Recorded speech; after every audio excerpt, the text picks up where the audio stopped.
il y a des formations et des élus qui ont les marqueurs de la justice sociale qui apparaissent à tous les pas de leur action politique, et d'autres qui sont beaucoup plus libéraux. S'agissant de Corsica Libera, par exemple, aujourd'hui à l'Assemblée de Corse, la justice sociale, les marqueurs de la justice sociale sont portés par, sans doute, par notre majorité, mais plus particulièrement par Corsica Libera. Avec la disparition des partis de gauche dits traditionnels à l'Assemblée de Corse, je pense au Parti communiste, je pense aux élus socialistes, eh bien, on ne peut pas quand même prétendre que c'est le groupe En Marche qui représente la gauche aujourd'hui. Donc, effectivement, la justice sociale est défendue prioritairement par notre majorité, je dirais de façon plus précise encore, surtout par les élus de Corsica Libera. En mettant en parallèle le développement économique et social et la justice sociale. Je voulais parler également, parce que c'est important pour nous, de territoire zéro chômeur de longue durée. Nous travaillons avec l'association parisienne et Laurent Grand-Guillaume, son président.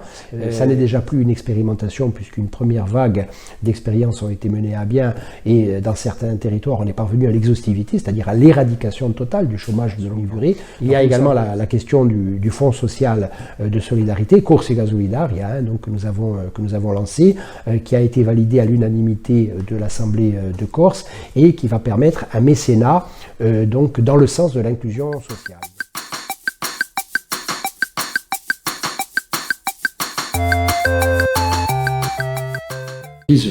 À cet égard, j'ai tendance à partager l'analyse de Joseph Stiglitz qui dit très clairement et qui démontre que cette crise est due largement aux inégalités, et que le fait que nous n'ayons pas, jusqu'à maintenant, que nous ne parvenons pas à sortir réellement de la crise, ce qui entrave aujourd'hui la reprise, c'est toujours ces inégalités.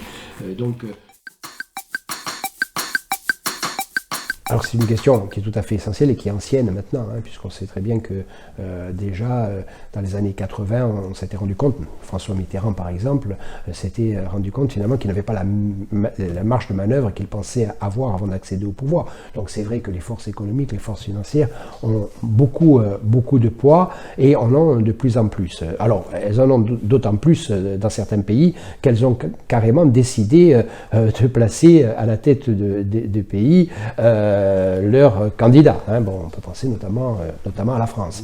Alors nous, modestement en Corse, à l'échelle qui est la nôtre, nous essayons de faire en sorte que la politique garde ses droits, qu'elle ne cède pas devant les exigences des lobbies, des responsables économiques qui ont certes, bien entendu, le droit de faire leurs affaires, et on ne peut pas leur demander de devenir des philanthropes, mais le dernier mot doit être sur le développement, doit être celui des politiques. Et encore une fois, des politiques pas seulement avec, je dirais, une attitude verticale, avec des décisions qui s'imposent à tous entre deux élections, mais en prenant en compte aussi la vie des citoyens entre deux élections. La politique peut aussi, à un moment donné, se réapproprier les leviers de décision, et y compris avoir de l'influence sur les acteurs économiques. Mais il faut avoir cette volonté politique.